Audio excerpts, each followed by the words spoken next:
જિલ્લાના વિજયનગર પોલીસ સ્ટેશનની અંદર આશરે 2 દિવસ પહેલાં એક ડેડ બોડી મળેલ હતું, જે આગળ જતાં આઈડેન્ટિફિકેશન કરતાં ઉમેશ ખરાડી નામના એક ઇસમનું એ ડેડ બોડી હોવાની માહિતી મળી હતી.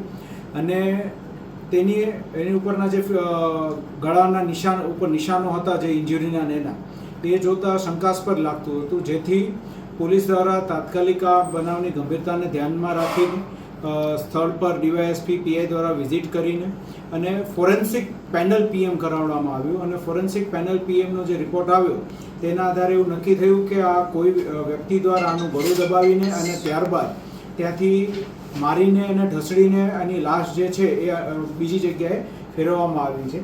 આ જે માહિતી મળી એટલે તરત જ તે એલસીબીની ટીમ અને લોકલ વિજયનગર પોલીસની ટીમ સક્રિય થઈ ગઈ અને તેઓ દ્વારા ત્યાંથી જે શકમંદ ઇસમ હતા, ભૂતકાળમાં કોની સાથે ઝઘડો થયેલો હતો કે બીજો કોઈ પ્રશ્ન જ હતો કે કેમ, એની માહિતી મેળવી અને એક સરદારભાઈ ભગોરા કરીને એક ઇસમ જે છે તેની અટકાયત કરી અને પૂછપરછ શરૂ કરવામાં આવી. અને આ પૂછપરછમાં એવી માહિતી મળી કે આ સરદારભાઈ ભગોરા જે છે તેને 4 તારીખે આમની સાથે ઝઘડો થયેલો હતો ખરાડી જોડે, અને એ પહેલાં પણ ભૂતકાળમાં એ લોકો જે ઝઘડા થયેલા હતા અને ક્યાંક ને ક્યાંક આડા સંબંધની અને ચારિત્ર્ય બાબતની જે શંકા કુશંકાઓ હતી તેના ધ્યાનમાં રાખીને આ સરદાર ભગોરા દ્વારા તે ઉમેશ ખરાડીનું ગળું દબાવીને હત્યા કરી નાખવામાં આવી છે. અને ત્યારબાદ એની લાશ ઢસડીને જાડી ઝાંખરા વચ્ચે નાખી દેવામાં આવેલી, જેથી લોકોને તાત્કાલિક ખબર ન પડે.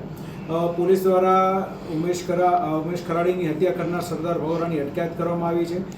ફોરેન્સિક પીએમ કરાવવામાં આવ્યું છે. ડોગ દ્વારા પણ પુરાવા એકત્રિત કરવામાં આવ્યા છે. અને તે ઉપરાંત એફએસએલની ટીમ દ્વારા પણ જે કંઈ પણ સૂચના થઈ મુજબ પુરાવા એકત્રિત કરી આ કાયદેસરની કાર્યવાહી હાથ ધરવામાં